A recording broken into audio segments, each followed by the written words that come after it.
ভগবান শ্রী রামকৃষ্ণের সন্ন্যাসী সন্তানদের মধ্যে মধ্যমণি ছিলেন আমাদের সবার প্রিয় স্বামীজি। আবার স্বামীজির প্রিয় শিষ্য ছিলেন আজকে আমাদের স্বামী শুদ্ধানন্দ মহারাজ।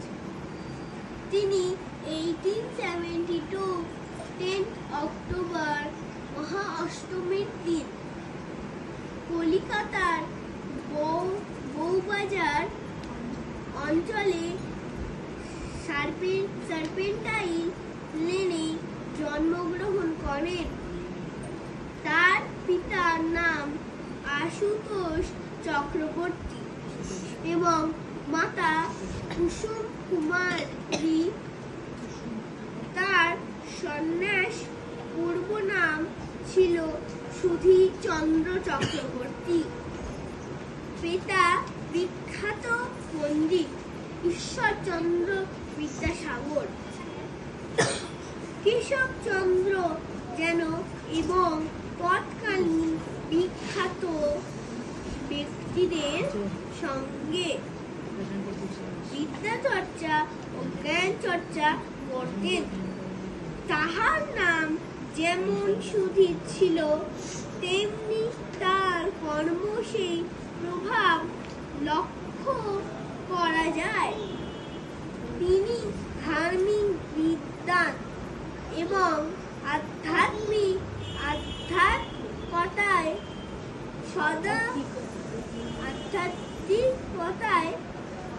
সদা লীন হয়ে থাকতেন।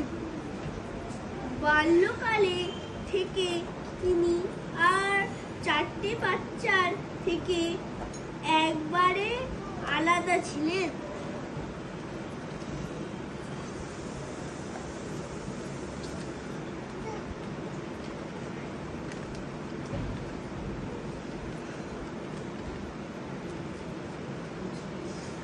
পড়াশোনায় করতে করতেই সুধীর দুবার গৃহত্যাগ করেন। একবার দেওঘর পর্যন্ত হেঁটে চলে যান। 1890 খ্রিস্টাব্দে 18 বছর বয়সে বৃত্তিসহ প্রবেশিকা পরীক্ষায় পাশ করে সিটি কলেজে MA ক্লাসে ভর্তি হন। তার উপনয়ন হবার পর তিনি পাড়ার বন্ধু বান্ধবদের নিয়ে গ্রামে প্রথম ধর্মসভা স্থাপন করেন এবং এই প্রতিষ্ঠানের নাম দেন শিবতলা সাধন সমিতি। 1897 এর এপ্রিলের মাঝামাঝি সুধীর গৃহত্যাগ করে আলমবাজার মঠে যোগ দিলেন। সেই সময় স্বামীজি দার্জিলিংয়ে। তিনি কয়েকদিন পর মঠে প্রত্যাবর্তন করে। সুধীরকে দেখে খুশি হয়েছিলেন। পয়লা মে তার মন্ত্র দীক্ষা হয়।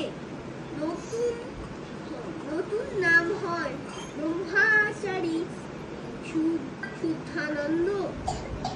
তিনি স্বামীজির লেখাগুলি অনুবাদ করেন।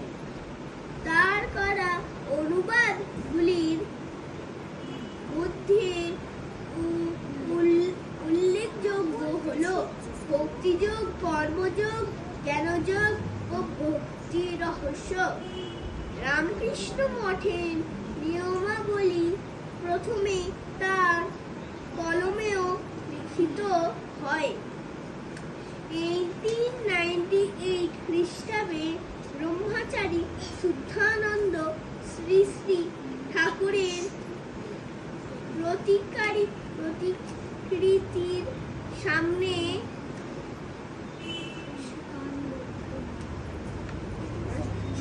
সন্ন্যাস গ্রহণ করেন এবং তার সন্ন্যাস নাম হয় স্বামী শুদ্ধানন্দ